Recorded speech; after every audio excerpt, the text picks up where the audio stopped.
If you care about story in RPGs, then you already know something. Most RPGs don't actually have great writing.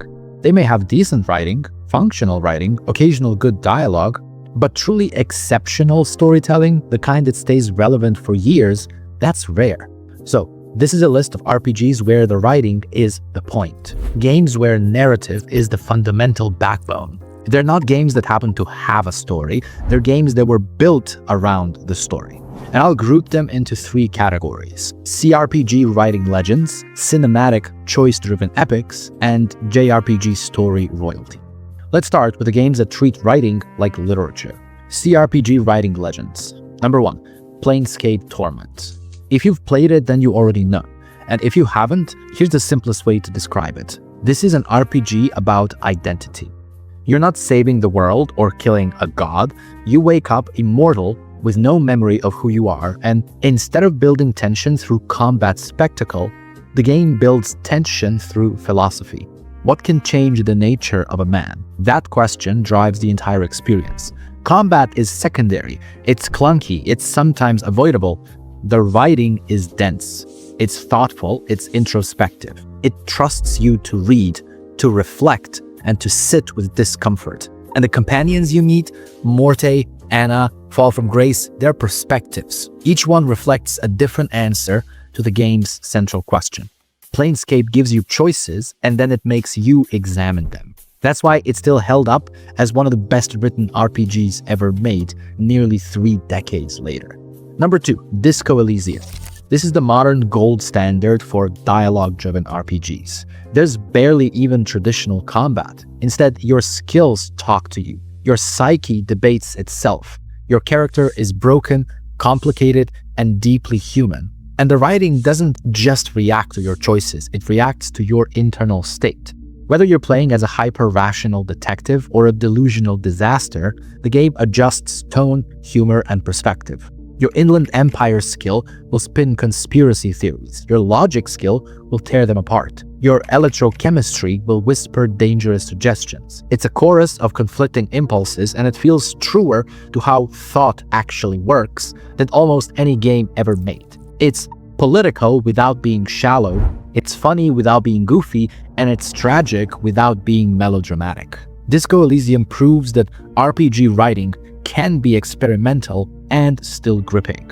It's also proof that a game with almost no combat can be more interesting than games built entirely around it. Number 3, Fallout New Vegas. Yes, I'm including it, because no matter what you or I might think about New Vegas's mechanics and gameplay, New Vegas is a masterclass in faction-driven storytelling. Every major faction believes they're right, and the game doesn't spoon-feed you a moral answer. The NCR isn't purely good. It's bureaucratic, overstretched, slowly becoming the very empire it once fought against. Caesar's Legion is not cartoon evil. It's a brutal, savage ideology with internal logic, one that its followers genuinely believe in. Mr. House isn't purely selfish. He's got a vision for humanity's future that's cold, pragmatic, and arguably coherent. You are choosing philosophies for the Mojave's future. And the world reacts. Quest outcomes ripple. Companions respond to your actions. You are shaping a region. The writing respects you enough to let every faction make its case. It does not push you toward a correct ending, it just shows you the consequences of the one you chose. That's what reactive storytelling looks like. Number 4, Vampire the Masquerade Bloodlines. It's rough around the edges, it's technically unstable, but it's narratively alive. The game thrives on faction politics, atmosphere, and role-playing reactivity. You are embodying a clan identity. A Malkavian hears the world differently. A Nosferatu can't walk among humans without causing panic. A Ventru has to feed selectively. Your clan changes how the story feels from the inside. The writing leans heavily into tone. It's gothic, seductive, and cynical. Characters feel distinct, memorable, and sometimes unhinged, and the freedom in conversation makes you feel like you're navigating social tension, not quest markers. Bloodlines isn't polished, but the writing carries it into cult classic territory, and there's a reason its fan base is still modding it, preserving it, and recommending it to this day. Okay, now let's move into a different style of storytelling. Less text-heavy, more cinematic. These are the cinematic/choice epics. Number 5, The Witcher 3 Wild Hunt. This is where side quests are often better written than main quests in other games. Let that sink in. The side content, better than most games' entire campaigns. You play as Geralt, who isn't a blank slate. He's defined, gruff, weary, dry-humored, and carrying decades of history. And yet your choices still matter deeply. The Bloody Baron questline alone is more emotionally layered than most full RPG campaigns. It's about family collapse, addiction, violence, and the way people justify their own failures. There's no clean resolution, no good ending you can unlock if you just make the right choices. No, there's only reality and consequence. And the expansions, Hearts of Stone and Blood and Wine, they feel like standalone narrative triumphs. Hearts of Stone especially is one of the best written DLC stories ever made. A deal with a supernatural con man, a doomed love story, a villain you almost sympathize with. It sticks with you long after credits roll. The Witcher 3 balances cinematic presentation with moral ambiguity, and there are rarely clean endings, only consequences. Number 6. The Mass Effect Trilogy. The Legendary Edition makes it easier than ever to experience this properly. And I'm using Mass Effect as a trilogy, not a single game, because what makes Mass Effect special is the story continuity. Your decisions carry across 3 entries. Characters remember, relationships evolve, companions can live or die permanently.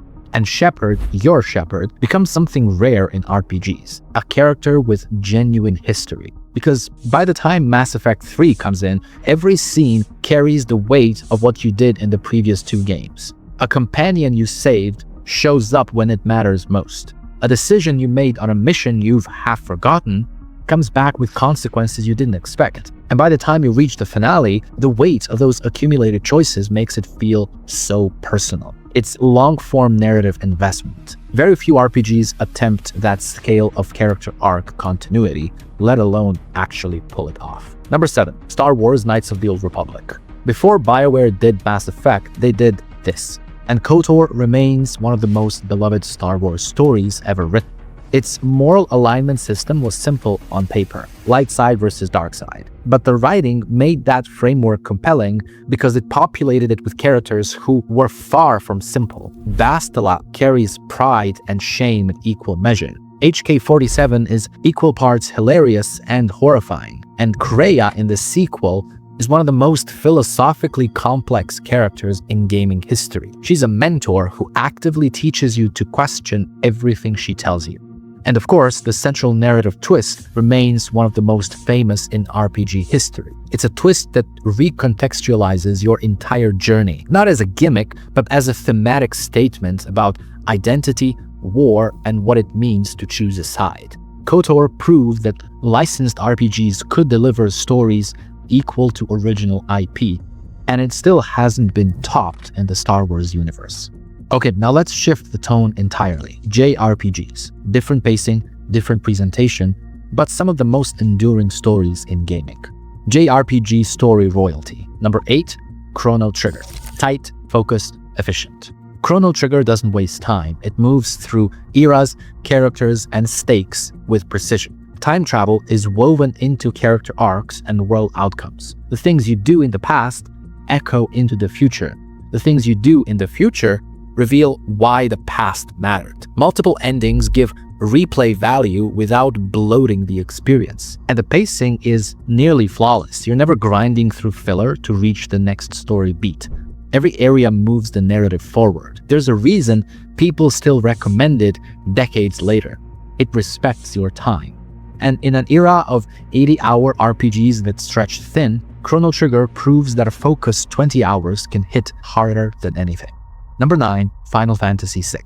An ensemble cast before that was common. A villain who actually wins halfway through the game. Kefka doesn't threaten to destroy the world, he does it. And then you have to live in what's left. Themes of loss, hope, and rebuilding define the second half. Characters were coping with trauma, grief, and the question of whether anything is worth fighting for when everything is already gone. And the structure reinforces the story. The world ends, the party scatters, and you rebuild by seeking out each character in the broken world or surviving it.